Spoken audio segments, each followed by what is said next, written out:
Eh bien bonjour tout le monde et bienvenue pour une nouvelle vidéo. Et aujourd'hui, comme tu as vu dans le titre, on va parler du combat entre Tony Yoka et Johan Duhaupas. Alors je sais pas si on dit Duhaupas ou Duhaupas. Voilà, moi je dis Duhaupas. Voilà. Dites-moi dans les commentaires si je me trompe, il n'y a pas de souci. Fort probable que je me trompe. Voilà. Mais Tony Yoka, ça se prononce Tony Yoka, il n'y a aucun problème là-dessus. On va remettre les choses dans le contexte. Tout le monde veut voir Tony Yoka contre Johan Duhaupas. Tout le monde veut le voir. Tout le monde veut voir ce combat-là. Pourquoi? Parce que Johan Duhaupas, c'est le meilleur français. C'est le meilleur boxeur français. Parce que il a combattu Wilder, et puis la carrière qu'il a eue, voilà, hein, il l'a dit lui-même, je crois que c'était dans l'émission 13e ronde sur Bein, qu'il est plus en fin de carrière qu'en début de carrière. Ce qui est logique, contrairement à Tony Yoka. Ensuite, Tony Yoka, pourquoi on a envie de voir ce combat-là aussi contre Duhaupas? Parce qu'il a tout gagné. Chez les amateurs, il a tout gagné. Champion olympique, champion du monde. Je crois même qu'il a été champion d'Europe chez les amateurs. Mais il a tout gagné chez les amateurs. Donc maintenant, à lui de faire sa place dans le monde professionnel, il a commencé, hein, voilà, donc avec des petits combats. Mais au fur et à mesure, ses adversaires montaient. Alors, c'était pas encore le top du top du top. Hein, c'était pas des Anthony Joshua ou quoi. Mais ses adversaires étaient de plus en plus, comment dire, pas forts, mais comment dire... Si, ouais, si, c'est ça, c'est le mot, c'est de plus en plus fort. Et voilà, donc c'est pour ça que tout le monde a envie de voir ce combat-là, parce que tout le monde sait que c'est quasiment les deux meilleurs Français à l'actuel. Alors attention, j'en vois beaucoup venir me dire, Carlos Takam, tu l'oublies, tu l'oublies. Je ne l'oublie pas, sauf que, malheureusement, il n'a rien à voir dans ce débat-là. J'ai parlé entre Tony Yoka et Johan Duhaupas. Alors Takam a combattu Joshua, il a fait un combat magnifique, il n'aurait pas dû être arrêté selon moi au 10e round, ou 11e, je ne sais plus. Mais Takam était dans le même club que Tony Yoka. Allez voir la vidéo de Box Attitude où il a fait une interview. Il explique, Tony Yoka, il va jamais boxer Takam. Alors c'est intéressant ce que tu dis. Tu as lancé cette idée d'avoir des combats franco-français. Ouais. Donc quand tu l'as dit, moi j'ai posé la question aux abonnés. Et ils m'ont proposé pour toi, donc deux noms forcément Duhaupas et Takam. Est-ce que tu as hésité entre ces deux noms-là? Pourquoi tu es allé plutôt vers Duhaupas et pas Takam? J'ai jamais hésité et franchement je pense pas que ça se fera avec Carlos pour la simple et bonne raison que Carlos et moi étions dans le même club, que c'est un peu comme un grand frère.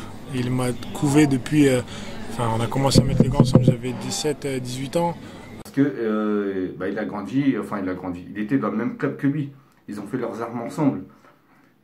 C'est comme si tu tapais ton meilleur pote, tu vois ce que je veux dire? Donc ça va être compliqué. On a déjà vu, après c'est vrai qu'on a déjà vu en kickboxing ou en boxe, voilà, des anciens partenaires d'entraînement se taper dessus, mais c'était des combats chiants, parce que il y avait toujours ce lien-là. Vas-y, on s'est entraîné ensemble pendant des mois, des années, alors on est là, on doit se taper dessus. Alors après c'est le jeu, c'est le sport, mais c'est toujours problématique. T'es là, tu dis attends, le gars, je l'ai côtoyé pendant des années, et maintenant je dois lui fracasser la gueule. C'est chaud. Mais je n'oublie pas Carlos Takam. Pour moi, on a un beau trio avec Takam, Duhaupas et Yoka. Pour moi, on peut avoir un long débat sur qui est le numéro 1, qui est le numéro 1. Pour moi, le numéro 1, incontestable, Johan Duhaupas. Clair et net. Ça peut être Tony Yoka si il bat Johan Duhaupas. Ça, clairement. Et s'il le bat par KO. Alors, ça, c'est intransigeant. Pour moi, je mettrais Tony Yoka numéro 1 des poids lourds français, sans souci, s'il bat Duhaupas par KO. Une victoire au point. Certes, il aura gagné, mais s'il ne domine pas le combat, ça ne sert à rien. Voilà. Je pense que Tony Yoka aussi a envie de gagner par KO. Alors après, il y a Cédric Vitu, mais ça, là, je parle que des poids lourds. Hein. Et voilà, on peut avoir un long débat sur ça, sur qui est le numéro 1, qui est le numéro 2, qui est le numéro 3. Voilà. Mais en tout cas, c'est clair et net que ça se joue entre ces trois-là. On va remettre les choses dans le contexte. Johan Duhaupas nous annonce que sa femme est enceinte et qu'ils attendent du coup un bébé. Et il avait mis des vidéos sur sa page Facebook où il éclate un ballon pour savoir si c'était une fille ou un garçon. Il me semble, si je dis pas de conneries, alors j'ai pas vérifié ça, mais il me semble, si je dis pas de bêtises, que ça va être une fille.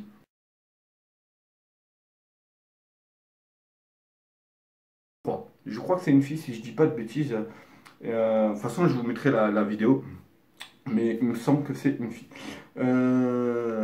Et donc, voilà, il nous annonce sa grossesse et ça, la grossesse de sa femme et ça. Donc, tant mieux pour lui, félicitations à eux. Et donc on se dit, bon, bah, Joe passe, on ne le verra pas pendant un petit moment, bah, parce que voilà, il va être là pour sa femme, pour sa famille, et le bébé, bah, il sera là aussi pour le bébé durant les premiers mois. Hein. Alors j'ai jamais été papa, mais je me doute qu'un bébé, ça demande du temps. Hein. Et c'est pas un truc que tu poses et tu dis, allez, je reviens dans 2 heures, tu vois, donc ça je comprends. Et suite à ça, bah, quelques mois après, Yoann Joe passe, dans une interview, a dit qu'il aimerait bien affronter Takam et Yoka. Du coup, on est d'accord que il a dit qu'il aimerait bien les affronter. Donc, il leur propose un défi, un duel. Enfin, il les défie, clairement. Il leur propose, venez, on se tape, les gars. Ouais, mais frère, tu vas être papa, là. Tu vois, t'auras pas le temps. Donc, dans tous les cas, ça va être à la fin de l'année. Tu vois ce que je veux dire? Tu viens d'être papa. Encore, t'aurais annoncé ça avant d'être papa. Tu vois? Là, on aurait dit, bon, ok, bah voilà, c'est un truc que tu peux pas prévoir. Tu viens d'être papa, bah vas-y, ça se fera fin de l'année. Mais là, c'est sûr, fin de l'année. Mais pourquoi tu le dis là maintenant? Parce que du coup, maintenant, ça va faire des trucs comme on en est là maintenant. Pour parler pour rien et ça et ça. Donc, il annonce vouloir défier Takam et Yoka. Alors, il a expliqué brièvement sur 13e round pourquoi ça se fait pas tout de suite avec Takam.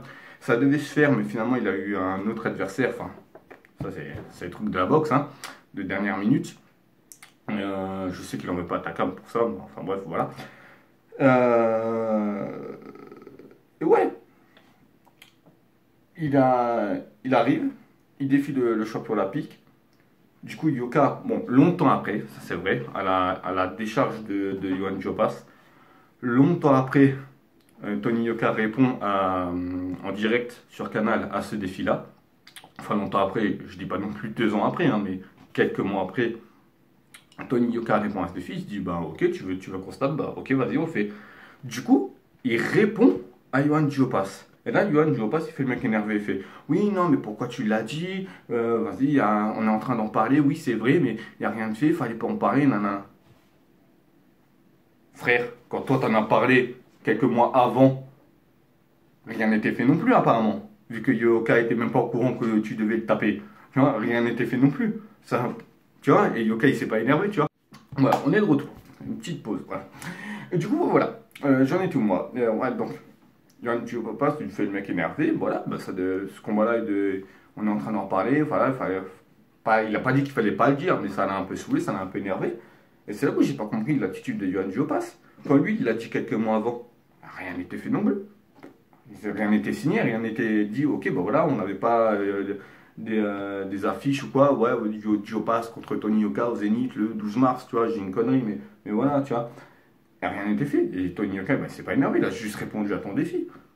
Et là, il se fait le mec énervé. Alors, à la décharge de Joe passe, ok, tu pouvais pas prévoir que tu allais être papa et essayer ça, mais ton défi, on est clairement d'accord que tu l'as dit après que tu savais que tu allais être papa. Tu vois.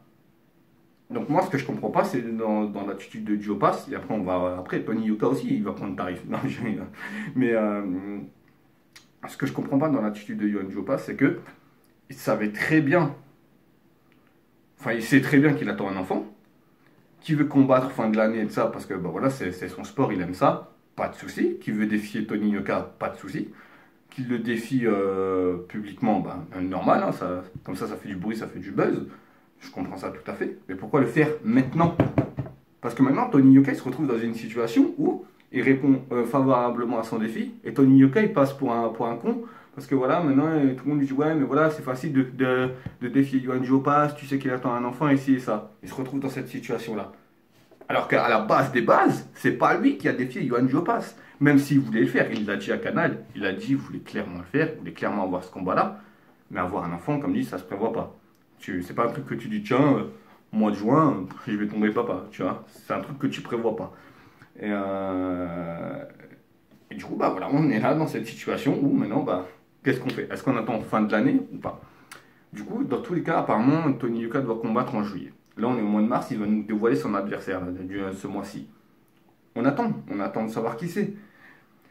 Va pas falloir faire les mecs, va pas falloir parler chinois quand il va nous sortir un gars, on ne sait d'où, tu vois. Alors peut-être que ce sera encore un beau gars, mais non, assez déçu de Yoann Joe passe pour le coup. Et Tony Yoka, là où je le comprends pas, c'est s'entêter à dire oui, mais voilà, t'as dit que tu voulais le faire, viens maintenant on fait le combat. Alors c'est pour se défendre, parce que clairement, bah voilà, Johan Jopas il dit ouais, mais regarde, maintenant j'attends un enfant, c'est facile de me défier. Alors que c'est lui qui l'a défié. Et Jokas, bah, il s'entête à vouloir combattre Johan Jopas. Jopas, il a dit t'inquiète pas, dans tous les cas on le fait, soit t'attends fin de l'année, soit t'attends le début de l'année prochaine, et ça si tu veux, faire d'autres combats et ça en attendant. Dans tous les cas, Jopas il a dit qu'on le fait. Dans tous les cas, Jopas il a dit on le fait, nique sa mère, on le fait. T'attends juste que, voilà, que mon enfant, bah, voilà, il grandisse, que je puisse m'occuper de lui, être là pour les premiers mois et pour ma femme aussi et de ça. Et Tony Yoka, il s'entête là-dedans, il s'entête. Du coup, bah, tous les jours, à chaque fois qu'on a un épisode de Jopas Yoka, à chaque fois c'est la même chose. Yoka il provoque Jopas me répond la même chose. Et ça a duré quelques semaines ce truc-là. Et maintenant, on est en droit de se savoir qui va affronter. Alors, est-ce qu'il va affronter un gars du calibre de Jopas ou pas? Et Yoka, il s'entête à vouloir provoquer Jopas, mais ce combat-là, on l'aura, ça c'est sûr. Alors après, maintenant, c'est là où la question se pose, si l'adversaire de Tony Yoka, il est au niveau de Johan Jopas ou pas. Ça, c'est un autre problème. Ensuite, il y a un autre souci qui se pose, c'est que ce combat-là, si t'en parles, maintenant, on va voir un gars qui connaît la boxe et tout ça. Tu dis, ouais, il y a Yoka, Jopas, ils vont se taper. Il va dire, oh putain, c'est sur quelle chaîne, c'est à quelle heure, nanana, où on peut réserver les places. Tu vas lui dire, ouais, il y a Yoka qui combat Johan Jopas. Il va dire, Jopas? Je connais pas, c'est qui? Il a fait quelque chose dans sa carrière, lui? C'est encore un mec perdu de je ne sais où. Alors que pas du tout! Le gars, il a affronté Deontay Wilder. Et il n'est pas allé faire de la figuration. Hein. Il n'est pas allé là pour faire des coups. Hein. Non, non, il s'est tapé avec Wilder. Et malheureusement, il n'est pas connu. Yoka, bah, t'en parles à un gars qui connaît pas la boxe, il va dire, ah oui, le gars qui a gagné les Jeux Olympiques, ouais, je vois à peu près qui c'est de ça. Je vois qui c'est de ça, ouais, ouais. Tu passes, bah voilà, c'est ça. Et c'est peut-être aussi pour ça qu'il a envie de ce combat-là. Mais si, il a aussi envie de le faire, parce que voilà, c'est les deux meilleurs Français. Donc à voir, moi je suis totalement pour, à voir, hein, à voir. Moi je suis totalement pour. C'est exactement la même phrase que je viens de dire, c'est pas grave. Si ce combat-là doit se faire, tant mieux. Tant mieux, il se fera sûrement. Mais le seul hic où moi j'ai mis une hypothèse qui peut-être ne se fera pas, c'est que si Yoka affronte des adversaires du calibre de Johan Jopas, puis ensuite d'un peu plus haut que Johan Jopas, et qui commence à aller vers les top mondiaux, il va dire, Jopas, frère, tu m'avais défié, je t'ai répondu, maintenant c'est trop tard. Donc voilà, c'est ça qui me pose problème. Et enfin, pose problème. Je remets pas ma vie en question, hein, mais voilà.